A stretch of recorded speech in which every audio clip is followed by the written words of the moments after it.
Hi Floyders! Ayan, magandang araw.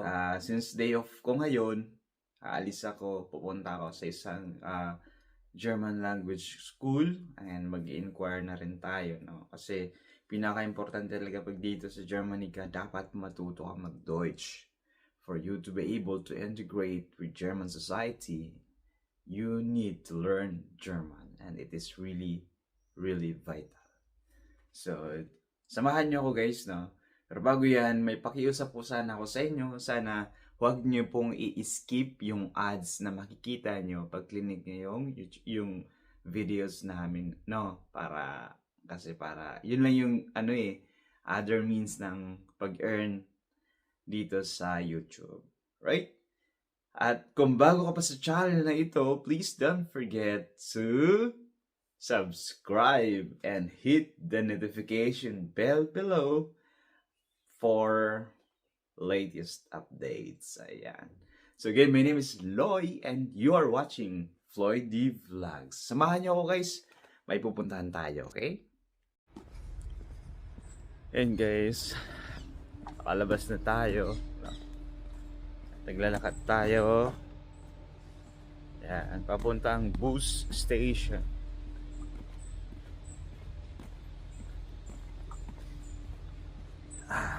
Alam nyo ba guys, itong jacket na to, buhay pa rin siya eh. More than 2 years na. Dito ko binili sa Germany. Puma. So, nagamit ulit natin dito. Malamig ngayon. 18 degrees. Kaya naka-jacket tayo. Eh siguro kanina sumakit na ng ulo ko. Kasi yung lamig. Tapos naka-open yung bintana sa kwarto ko. Eh pagising ko yun, sakit ng ulo ko. Yan, so samahan niyo ako guys, no? Huwag niyo akong iwan sa vlog na ito ngayong araw.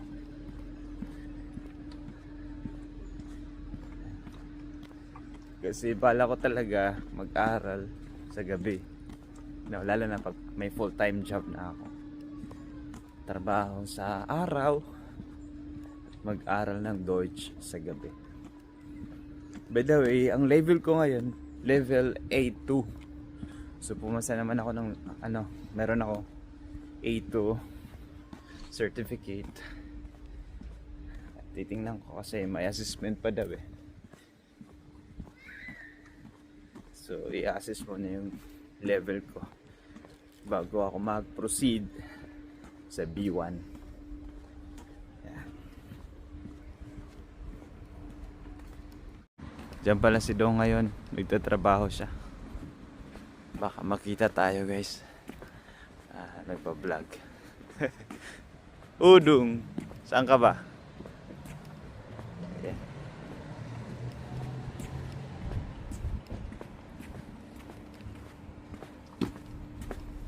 So hindi natin kunin yung mga plate number ng sasakyan.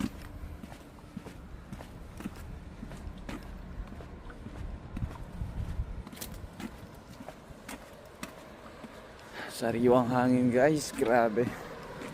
Ito yung pinakagusto ko dito sa Germany pa.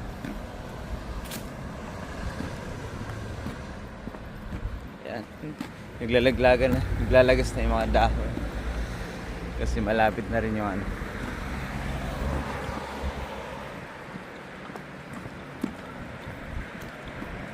dito kailangan namang signal, ganun mo siya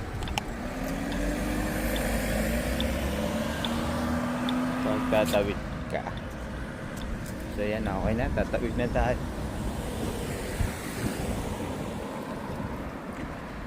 Gat lang ko pas.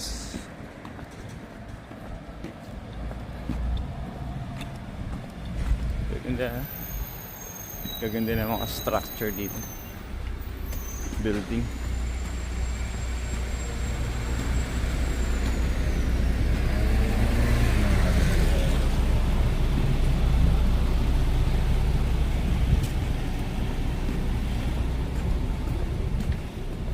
Yan, Autokoni Schule.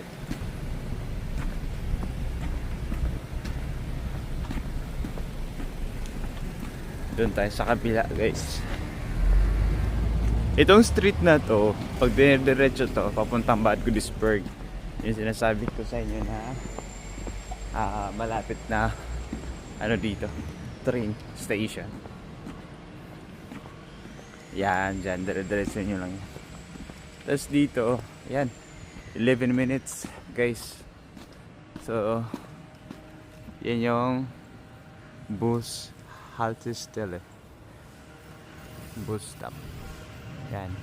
So, yung sasakyan natin dyan, 610. 11 minutes. Yung sa right side, yan yung minutes kung ano oras darating. So, in 11 minutes, parating na yung bus. Kaya dito pa lang malalaman natin. So, post tower tayo.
Yan guys, so kakababa lang po natin sa bus and inahanap ko yung school kasi 2 years ago na eh, nakalimutan ko kung saan yun.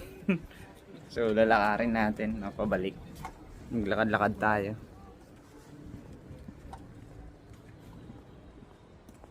Basta dito lang yun eh.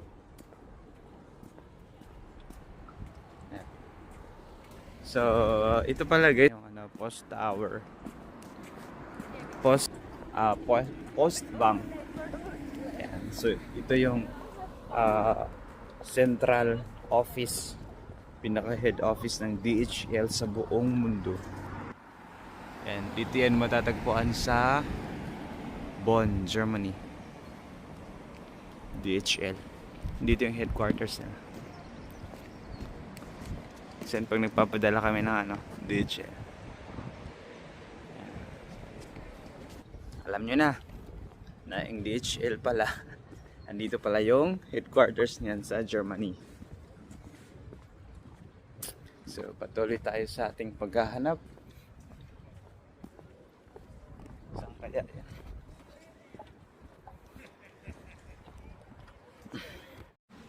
So, yun guys, finally nakita ko na yung school ko, no, yung IFS. So, babalikan natin, no. Kikitain natin ngayon. I-meet ko yung teacher ko. So, mag-inquire ulit ako. So, ito lang malapit sa amin eh.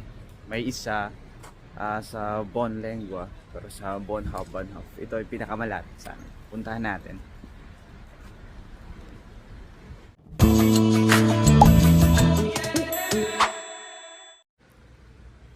So guys, tapos na tayo makipag-usap, no? Tapos na tayo makipag-usap sa ating teacher. And pumunta na rin tayo sa office sa loob. Nag-inquire tayo about sa B1 course. Abend course. So that means evening. Kasi ang bala ko kasi sa evening talaga. So binigyan tayo ng leaflets, ng flyers. So ayan, titingnan natin kung papasok sa schedule natin yung binigay na twice a week siya. Twice a week yung pasok. Tapos medyo mura lang siya ng konti. So doon naman sa Bonn Lengua kasi 799 euro eh. Medyo mahal. So wala pa tayong naipon. Mag-ipon muna tayo, wala pang sahod.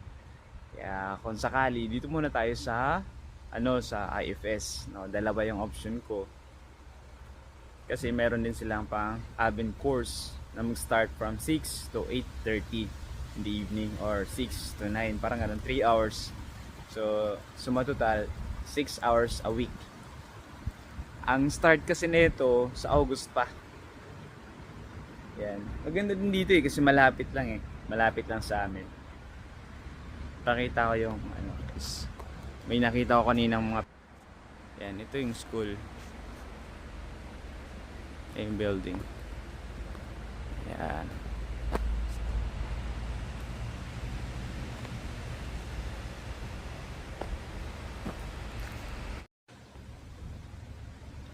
So, hindi natin pwedeng kunan sila ng videos. Sila Prong Giliga yung teacher ko. So, alam nyo na. So, kaya hindi tayo nag-vlog kanina dun sa loob. So, uwi na tayo guys.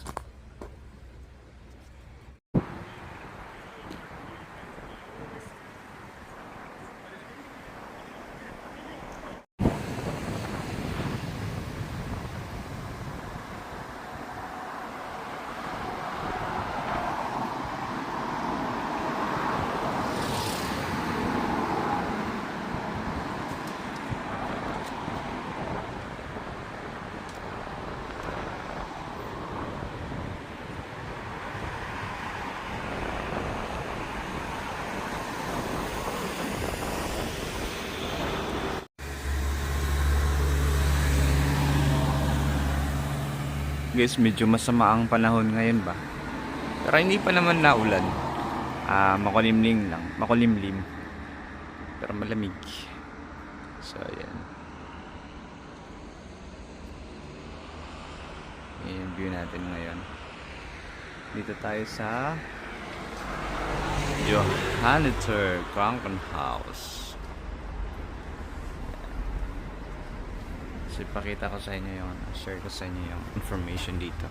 Every bus haltestelle meron silang information. And then ganito ba sa time, mga time kung anong oras dadan yung bus, ganun. So medyo organized siya talaga.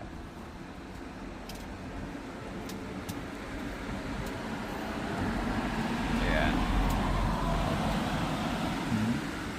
Ayan. Tindihin nyo na lang. Maulan na guys. Maulan na tayo. Tumutulo na yung mga ulan ba? Mga ulan. Tumutulo na yung ulan. Hindi matuloy. Kulimlim. Ako'y naghihintay ng bus. 610 na bus. Uwi na tayo.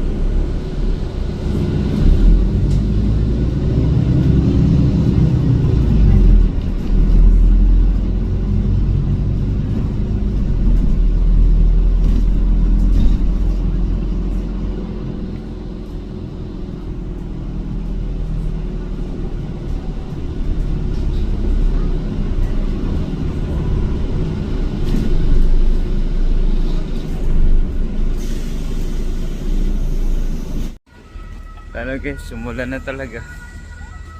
Oh. Mambon na pala. Pero paulan na. Sana hindi tayo makagulta. Aso? Takbo!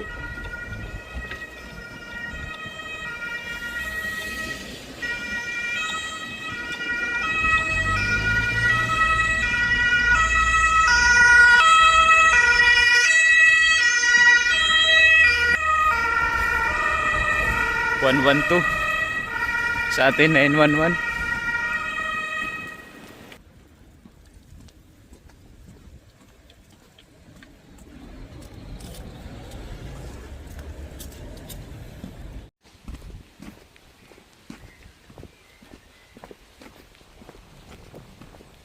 Ay, lapit na tayo guys.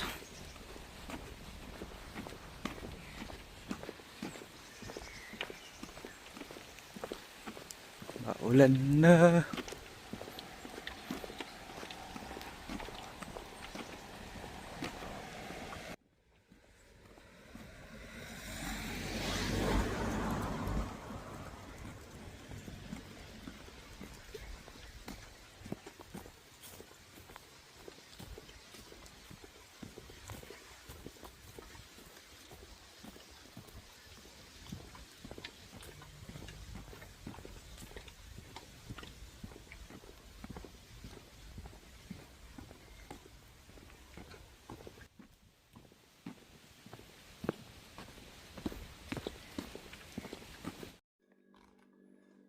So alright guys, finally nandito na tayo sa bahay, nakarating na tayo.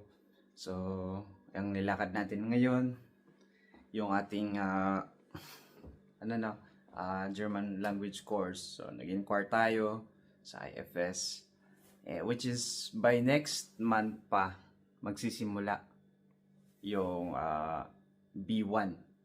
Pero pinapatry nila ako na mag-take, siguro within this week, mag-take tayo ng B1. Proof. Kumbaga parang trial course ba. Pag makapasa ka, pwede ka mag B1. Pero pag hindi, A2 ka muna. No? So, try natin, titingnan natin, pupuntahan natin within this week. Kasi gabi naman yun. Pupunta tayo doon at magta-try tayo. Alright? So, hanggang dito na lang tayo guys. Maraming salamat sa pagsubaybay nyo, pagsama nyo sa aking vlog ngayong araw. Again, sana hindi kayo mag-skip sa advertisements, no, sa mga ads, kasi dyan lang tayo kumikita. Ayan. At sana mag-subscribe kayo, no, sa mga hindi pa nakapag-subscribe. At maraming salamat sa inyong panonood dito sa Floydie Vlogs at sa Dong Vlogs, no, at sa Team Belmani, Team Blended. Ayan. Thank you guys and have a great day. Bye-bye! Tschüss!